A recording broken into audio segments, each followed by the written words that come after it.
Welcome, sales associates, aspiring sales professionals, to Property Careers Prospector School Online. We're now at session F for Foothold 011, and today we're going to talk about the telephone. Don't keep me hanging on the telephone. There's lots of aspects that that pertain to good deportment in and around the telephone, not least of which is I think that you need to look at it or look at the use of the telephone or how it needs to be leveraged in the right perspective. You know, so often probably the thing that's the most and jumps into my mind almost straight away is that you need to understand that the telephone, in terms of selling, is really only there to make appointments, to forge appointments.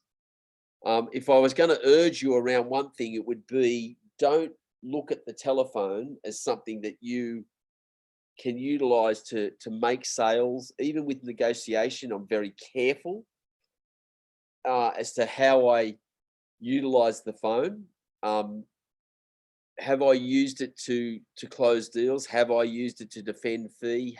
Yes, I have. But I can tell you that it's dangerous territory. If you're not actually sitting with somebody, looking at them, talking to them, then you're in danger of the phone not necessarily being your friend. So it needs to be utilized the same way. And how I articulate this, again, just so that everyone's aware of where we sit, is that I say that the telephone or great salespeople make calls, they don't take them.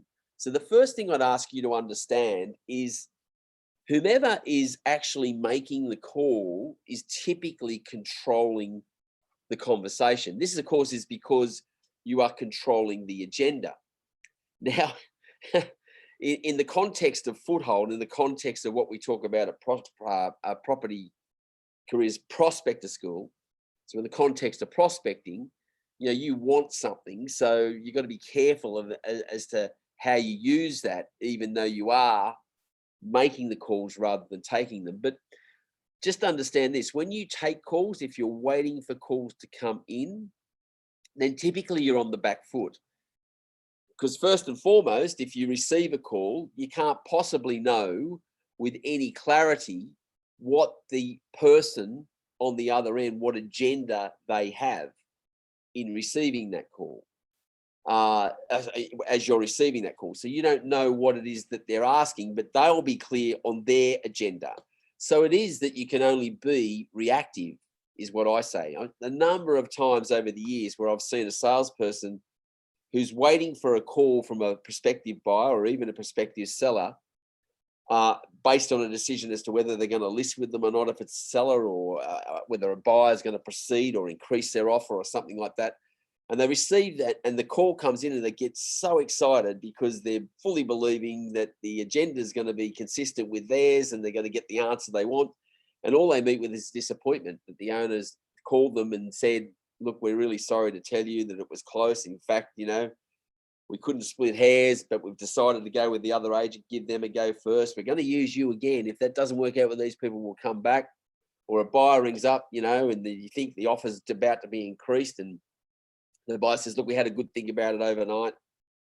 And, you know, look, we just think we rushed into this too quickly, and maybe we've offered more than we're able to actually pay. And we just want to take some time to think about it. And you know that that means procrastination mode and the whole thing's going to implode. It's very simplistic, you know, so great salespeople understand this. We know that if you're making the call, it's not a reactive disposition that you're in, it's a proactive disposition, mainly because you understand your objective, you understand what you're trying to achieve from that call, you understand the agenda, your agenda and how that's to unfold, and you feel somewhat in control. Well, I'd like to say that you want to take it one step further and be in control. Now, part of being in control also is the making sure that your disposition is one that's affable, that people enjoy talking to you on the phone. I often say that just lighten up, you know. It again falls down. To me, it's almost like You don't want to imagine that they can't see you, as crazy as this might sound. For me, it's like, I want to imagine that they can see me. And I understand still that, that especially as it relates to prospecting, especially as it relates to securing opportunities in the sales field, that I will compensate readily for any deficiency or any area that I haven't yet attained on a skill basis. I will compensate for that largely by just, number one, in the first instance, demonstrating enthusiasm. The number of times that I've had someone on the phone, and I might even just, if they're known to me, when they answer and then the person's name's Robert, and I'll just go, Robert, and I just feel them just jump up. They go, what are you so happy about? But it just sets the tone for a receptive disposition, an upbeat disposition. See, I know that in the game of prospecting, that it's very easy for us to get caught up in the monotony of it, and that just lowers our enthusiastic tone a note. It can actually rob us of that other important ingredient, which is just supreme confidence. Always understand this, people, that you're entering the field of sales. And sales, what you don't know, is nearly always largely compensated by your enthusiasm for what you're doing, and then your complete confidence. Now, a lot of people say to me, but I don't exactly know what I'm doing. Well, that's the reason that you have to be confident. You see, in leadership, you don't have to be right. You just have to be certain. And that certainty, is demonstrative. It's just exemplifies confidence. And people want to hang their hat on those two things. If you're demonstrating that enthusiasm and you're demonstrating confidence. So first cab off the rank, always understand that you're not royalty. Don't look for people to call you back. Certainly, if I have buyers say to me in the middle of a negotiable transaction, we'll get back to you. I say, look, I don't mean to be rude, but it's almost impossible to get me. I run a fairly tight schedule almost every day. And so I don't really take calls, I make them. So when would you like me to call you back? Knowing full well that will set a platform that I can run my agenda and control that conversation and maybe avert any procrastination, any negativity. Not completely. I mean, if someone's decided they're not going to buy a property, and there's naught I can do about it. But the number of times I've seen situations arise, especially as it relates to prospecting, where someone will say, yeah, we're thinking about it. And you might even be getting close, you move into the phase of advice, or you move into the phase, mistakenly around price, or they want information on another property that might come up. And they say, look, we'll get back to you. And you cop that. I've lost count of the number of competitors that I'm aware of that are still waiting for a call back, and they're waiting for a call back, and I've already secured the business. Because I look at the telephone as a tool that enables me to create the right platform, but importantly, to secure the appointment around what it is that I'm looking to achieve. Again, there's some other simple rules. So I say openly, great salespeople make calls. They don't take calls. This puts you into a position of a proactive disposition, and essentially control. Secondly, I also make sure that the conversation, or the topic around conversation, is lighthearted. I don't take it too seriously. I've always subscribed to the reality of what it is that we do for a living. I know that quite often the situations can feel quite tense, especially from the perspective of your prospective buyers when they're moving into a home, or a seller that's selling to achieve something else, that those situations for them can be quite intimidating, quite stressful, and they suffer all manner of anxieties. Well, for me, I just like to lighten it up without being disrespectful. So I'm always given over to the idea of having a tonality that allows them to understand it's not that serious. I mean, let's face it, we're moving caves, for goodness sake. I've always found it fascinating that, you know, from a male perspective, men have this overriding disposition of wanting to fence off a part of the planet and call it home. Now, women do this fundamentally from a security disposition. And again, I talked about this, and just a reminder, in the context of prospecting, when you're talking to prospective sellers, refrain. In fact, don't refrain, just prohibit the use of the word home. People don't sell homes; they take their home with them. The home is I guess, just a figurative thing that that they're moving. Their home is their family and everyone associated with it. And I like to even articulate this from time to time. When we're talking to sellers, we only sell houses and or property. And that language needs to be in that context.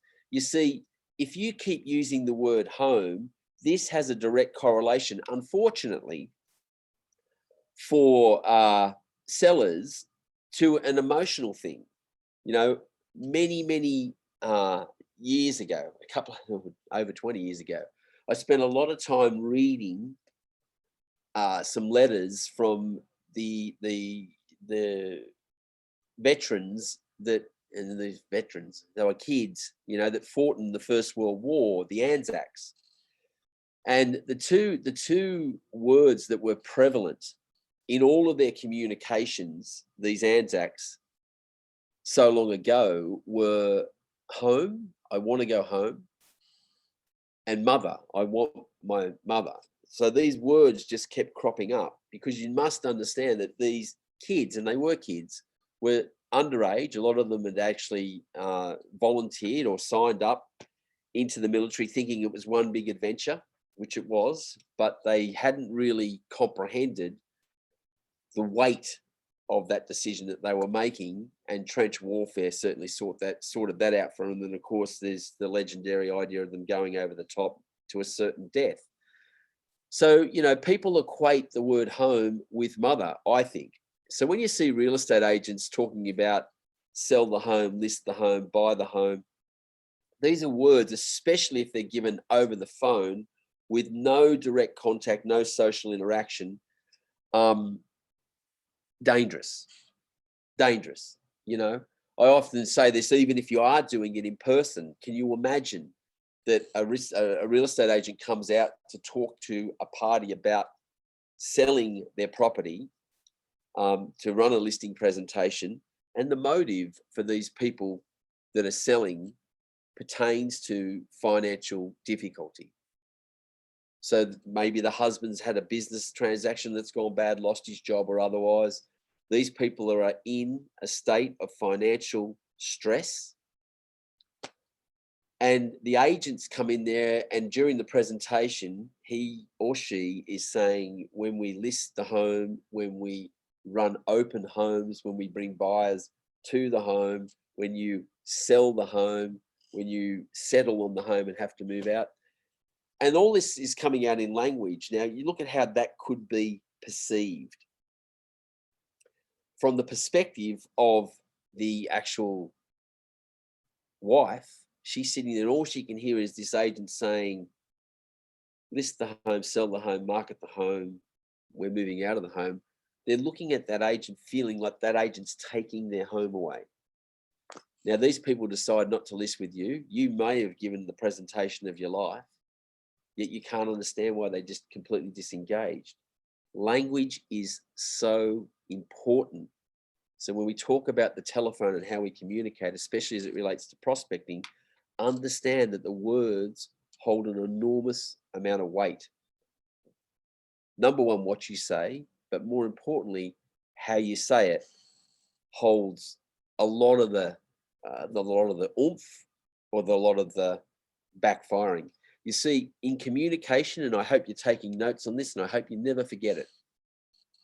Communication is not what you say. It's not the dialogue that you use or what you present. Yeah. It's what's understood by what you've said. So the onus in communication rests with the person trying to transmit the message to ensure that it not only gets across the net, but it's perceived in the correct manner. So don't use the word home. Yeah. Don't, as best you can, that try not to have a direct correlation to them ripping the home. And again, this is why we say in prospecting to stay away from the foundation of prospecting to be around the valuation of the property or a market appraisal.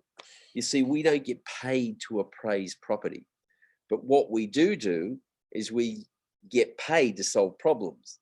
So to my mind, the smartest thing that you can do in prospecting in phone technique is drive all of the conversation in your agenda to the person you're communicating with. So my questionary things, especially in prospecting, when I've connected with someone, it's always like, what are you trying to do? Where are you moving from? Where are you moving to? Why is it that you are moving there? And then finally, when does this have to be done by? When do you have to be moved by? When are you hoping to be moved by? You see, they're the three things that I hope that you pick up from this that are centric to a motive. A motive in real estate is made up in three layers. Every seller will give you what I refer to as the superficial motive. They'll tell you what it is they're trying to do or where it is they're trying to go, but it'll only be the loose, superficial reasons. Some of them even say, when you say where you're looking at moving to, they'll even say, well, we're not sure. We're just thinking of getting the property sold first and then we'll figure it out. That's just bullshit. Nobody moves without knowing what it is they're trying to achieve. So if they won't share that with you, that in itself is, again, a trust issue. They're not feeling comfortable enough to divulge that to you. So it is when you move to, when you're asking around the motive, you'll get past that first element. What or where are you trying to go or do? What are you trying to do or where are you trying to go? It's the second layer that we want to move into. And again, please understand, this is not about interrogation. It is not about driving for it. This is about trying to discover it and gauging where you're at with that person by the way that they're responding and how they're feeling about divulging this information to you. But the question that needs to be asked, the question that needs to be proffered is why? Why would you want to do that? So if somebody says to me, we're looking at moving to this particular area, which is a considerable distance away, I say, why? Now they might say, oh, because we've got a job transfer or blah, blah, blah, blah. But as I dig deeper, and if I, over a period of time and constantly asking why, it might be that they say, this is where I always imagined I would live. When I was a kid, we used to travel there. And I said, if ever the opportunity arose or I could afford it, this is the place that I want to live. That then becomes what I refer to as the emotional dominant reason. And then we can actually feel out. So you just need to be consciously aware of how these things work inside of communication. So for me, it's not what's said, it's what's understood by what I'm saying.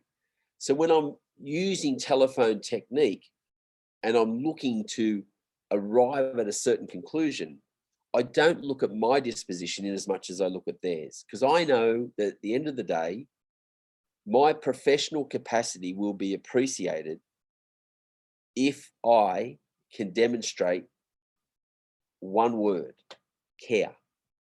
If I care about what that client is trying to achieve, and I mean genuinely. So very often you guys might have heard me say that even when I'm prospecting, I give freely. I'm more happy to give advice. I try to stay away from price because I think price is fraught with danger. So I stick to advice, but my intent from the get-go is to give advice freely without any condition, expecting nothing in return. Because I know if I just continually give, even to the point where it may hurt eventually things will come back my way. Yeah. So in telephone technique, I just look at it very simplistically. I pick up the phone. One of the things that I always have done, you might find this helpful, is I constantly remind myself to smile. I don't know what it is, but if you're smiling, and for some reason it just lifts the inflection of your voice and makes it work. That's why I also say, if I want an affirmative to something, you know, like if I was qualifying somebody on the back end of an open for inspection. Yeah, so I'm talking to them, I'm calling them on a Monday, and I run the assumptive close. And I say words to the effect, if you understand how that goes. So, hi, Ronald, is it? Hi, Ron. This is, look, my name's Mark. I'm from ABC Real Estate. We met on the weekend at a property at number 75, Lovegrove Avenue. They say yes. I said, look, I won't ask you about this one because if you liked it on the Saturday, you might well have told us then, huh? They go, yeah. Now, my understanding is you were selling, weren't you? Now, you can't see this if you're listening to the audio recording, but I'm actually nodding my head and I'm doing it with a half-wry smile.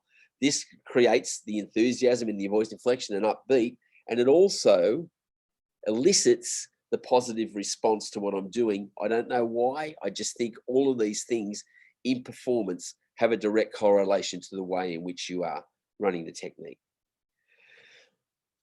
And again, I'm just looking around the appointment and how I want to secure that. So I hope that this has made perfect sense. I'll just give you a quick summary of the way in which I put it in place. Don't take calls, don't wait for calls, don't set up a premise where you're looking to actually have that person basically come to you and expect that for that to be favorable. It's always about making the call. Even if people tell me to get back to them, one of the other things that I do is I halve the time. So if somebody says to me, call me in a couple of months, I'll call them in a month. They say, call me in a month, I'll call them in 2 weeks. They say, call me next week, I'll call them midweek. They say, call me tomorrow, I'll call them this afternoon. They say, call me in an hour, I'll call them in 30 minutes. You know, they say, can you can call me right back. I say, well, how about I just hang on a minute? I know that sounds over the top to you, but people like to overestimate. And if you get on the positive foot and take control, then you can administer your agenda favorably. You'll find that you're in control of your time. You'll find that you're dialing out and you feel empowered around it, and just lift the general mood, give till it hurts, and watch the whole thing work the right way. Now, of course, you need to blend all of this in with the dialogue that we have around the prospecting protocols that we share with you. And next week, I'll start to share with you a lot of the protocols that we have so that you can continually tighten them and ensure that you are getting positive response to your telephone calls. So there it is. Make calls, do not take calls. My name's Mark Dwyer, Mark with a K at propertycareers.com.au, or you can contact me on my mobile +61 410 592 165. And I look forward to talking to you again next week at Property Careers Prospector School.